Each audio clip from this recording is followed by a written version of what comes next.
31. Panik.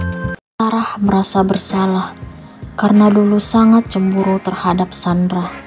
Dia pernah berpikir bahwa wanita masa lalu Wisnu merupakan penghalang dalam pernikahannya dengan sang suami. Saat itu, Sarah juga pernah berpikir kalau dirinya tidak mungkin mampu merebut Wisnu, walaupun dalam hati kecilnya masih ada sekelumit harapan untuk memiliki suami tercinta.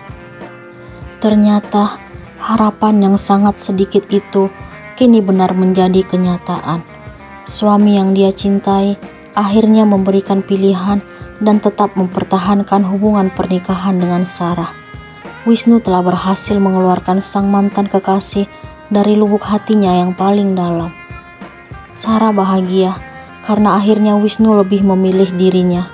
Namun, wanita itu tidak pernah menyangka bahwa orang yang pernah bersemayam di hati sang suami kini telah menghadap ilahi. Sarah tidak pernah menginginkan perpisahan yang seperti itu, walaupun dulu dia selalu berharap agar Wisnu berpisah dengan Sandra. "Kamu kok diam aja sayang? Ada apa? Makanya gak berkurang tuh." Wisnu heran melihat Sarah. Kini mereka sedang makan siang di ruang makan. "Saya masih kepikiran Mbak Sandra, Mas. Saya nggak nyangka secepat itu beliau menghadap sang ilahi." Sarah pun mengungkapkan apa yang dia pikirkan. "Itu sudah kehendaknya sayang. Kita hanya bisa berdoa dan berharap agar dia mendapatkan tempat terindah." Wisnu memegang jemari kiri istrinya. "Gimana perasaan Mas setelah mengetahui Mbak Sandra udah nggak ada?" "Aku bisa apa? Itu sudah merupakan jalan hidupnya. Tapi Mas pernah mengaku hanya mencintai Mbak Sandra." "Iya, tapi itu dulu. Kenyataannya sekarang aku mencintai wanita yang telah melahirkan anakku. Tapi kenangan bersamanya pasti banyak, Mas. Pasti sulit untuk dilupakan." "Kamu salah sayang.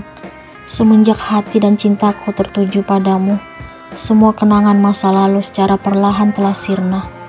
Aku ingin merajut asa dan masa depan hanya bersamamu. Terima kasih karena Mas telah memilih saya. Saya sangat bahagia karena akhirnya Mas melupakan masa lalu. Saya hanya bisa berharap agar wanita yang dulu Mas cintai mendapatkan tempat di sisinya." "Iya sayang, kamu pantas untuk dipilih. Sekarang kita fokus pada masa depan. Kita udah punya Wira. Dia anugerah terindah untuk kita." Sarah sangat kagum mendengar kalimat yang Wisnu ucapkan. Dia tidak pernah berpikir kalau laki-laki itu mampu bersikap dewasa. Sarah tiba-tiba mual. Dia pun segera beranjak dari meja makan menuju kamar mandi. Wisnu merasa heran melihat sang istri. Dia bingung karena Sarah tidak hanya menyisakan makanan di piringnya, tetapi wanita itu juga kini ingin muntah setelah beberapa suap memasukkan menu yang dihidangkan ke mulutnya. Wisnu tidak tinggal diam. Setelah meminta asisten rumah tangga membenahi meja makan, dia pun segera menghampiri Sarah yang masih berada di kamar mandi. Laki-laki itu langsung masuk karena Sarah tidak menutup pintu. Dia mengusap-usap tengkuk wanita tersebut. Setelah sang istri mengaku sudah merasa lega, pasangan itu pun melangkah menuju kamar. "Wira mana, Mas?" tanya Sarah setelah duduk di tempat tidur. "Ada sama Mami di kamarnya. Tadi Bibi yang bilang di meja makan saat kamu di kamar mandi."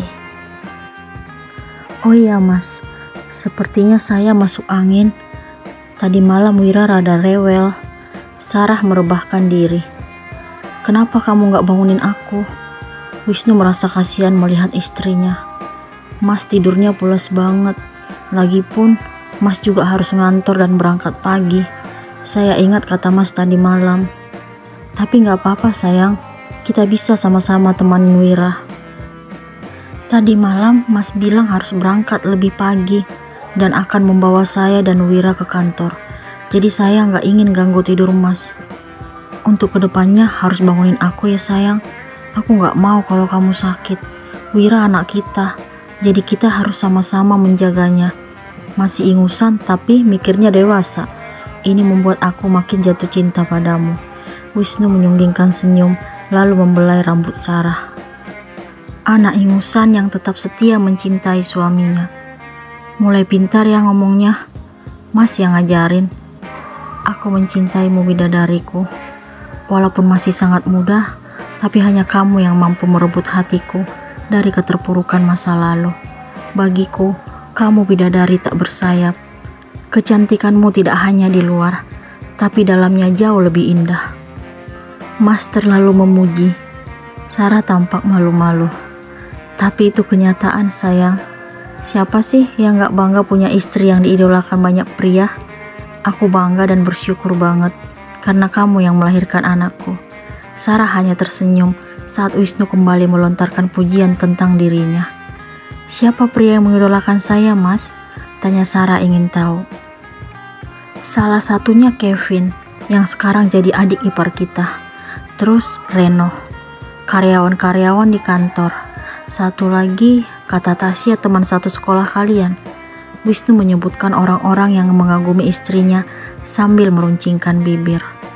Itu gak benar, Mas. Itu kenyataan, sayang. Tapi gak masalah. Toh yang berhasil milikin kamu hanya aku. Kamu menyerahkan diri seutuhnya hanya padaku. Wisnu pun turut berbaring di samping Sarah lalu memeluk wanita itu. Wisnu kini menyadari bahwa hidup bersama Sarah merupakan anugerah terindah untuknya. Walaupun laki-laki itu awalnya menolak perasaannya untuk Sarah dan yakin hanya mencintai Sandra, tetapi pada kenyataan saat ini, dia justru bersatu dengan wanita yang dulu sangat dia benci tersebut.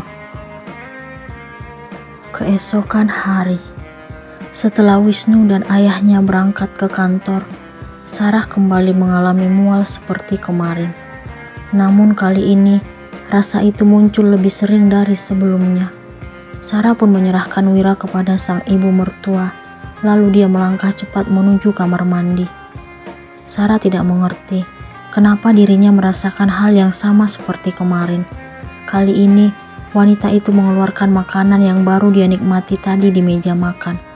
Mendengar suara muntah Sarah, Bu Siska pun segera menitipkan cucunya kepada asisten rumah tangga, lalu menghampiri sang menantu.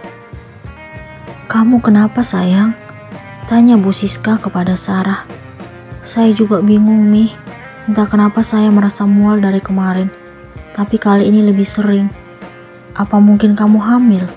Udah berapa lama gak datang bulan? Wajah Bu Siska tampak berseri-seri. Saya ingat sekitar 2 bulan, Mi. Sarah memberikan jawaban sambil berpikir. Tebakan Mami gak salah lagi nih. Kamu pasti hamil. Bu Siska meraih tubuh Sarah, lalu mereka melangkah menuju ruang keluarga. Apa benar tebakan Mami? Sarah bertanya setelah rebahan di sofa. Bu Siska tidak memberikan respon.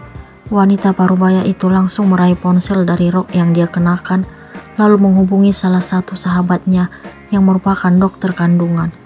Setelah selesai berbicara di telepon, Bu Siska memilih duduk di samping Sarah.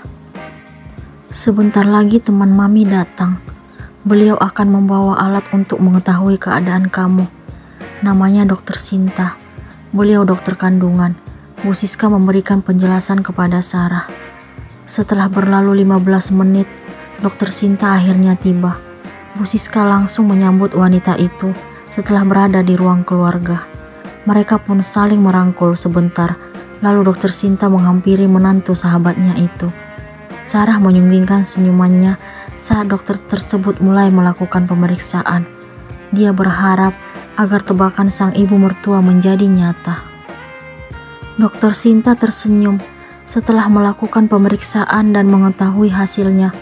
Dia pun langsung melihat ke arah Bu Siska. Sementara Sarah masih bingung melihat reaksi yang ditunjukkan dokter tersebut. Dia sangat ingin agar sahabat mertuanya itu segera memberitahukan hasil yang sudah ditunggu sejak tadi. Sis, kamu bakal dapat cucu lagi nih. Dokter Sinta melontarkan kalimat itu kepada Bu Siska. Yang benar, Sin. Bu Siska bersemangat. Iyalah, untuk apa saya bohong?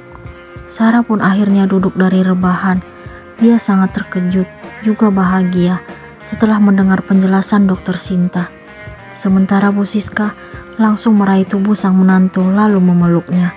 Dia meminta Sarah agar segera menghubungi Wisnu untuk menyampaikan kabar bahagia itu. Sarah meraih ponsel dari saku bajunya, kemudian akan menghubungi Wisnu. Dia ingin memberitahukan tentang kehamilannya kepada Wisnu dengan perasaan gembira. Sementara Dokter Sinta meminta Bu Siska agar membawa Sarah ke rumah sakit untuk mengetahui pasti usia kehamilan wanita itu saat ini. Bu Siska mengiyakan saran Dokter Sinta. Setelah kedua sahabat tersebut selesai berbincang, Dokter Sinta pun meminta izin pamit. Bu Siska mengantarkan teman SMA-nya itu hingga ke halaman depan rumah. Dokter itu pun menaiki kendaraan roda 4 miliknya lalu meluncur. Sementara Bu Siska kembali memasuki rumah. "Mami." Bu Siska terkejut karena Sarah tiba-tiba memeluknya sambil menangis. "Ada apa sayang? Kamu kenapa nangis?" tanya Bu Siska heran. "Mas Wisnu, Mi." Sarah pun melepas pelukan. "Wisnu kenapa?" "Mas Wisnu jatuh dari tangga dan sekarang di rumah sakit. Saya baru dapat telepon dari Jessie." "Apa?" "Iya, Mi. Kita ke rumah sakit sekarang. Saya udah titip Wira ke Bibi. Dia sekarang tidur, jadi nggak minta ikut kalau mamanya pergi." Sarah dan Bu Siska segera menuju rumah sakit untuk mengetahui keadaan Wisnu. Setelah tiba di sana, dokter sedang menangani laki-laki itu. Sarah pun langsung menemui suami tercinta. Dia tidak tega melihat keadaan laki-laki yang dia cintai tersebut. Dia juga tidak mampu membendung air matanya agar tidak jatuh. "Bangun, Mas." Sarah duduk di samping tempat tidur Wisnu. Dia pun menggoyang-goyang pelan tubuh sang suami.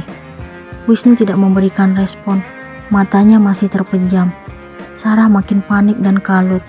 Dia takut jika sesuatu terjadi terhadap sang suami. Wanita itu pun kembali menggoyang-goyang tubuh Wisnu sambil berbicara. Dia berharap agar laki-laki yang dia cintai tersebut segera bangun.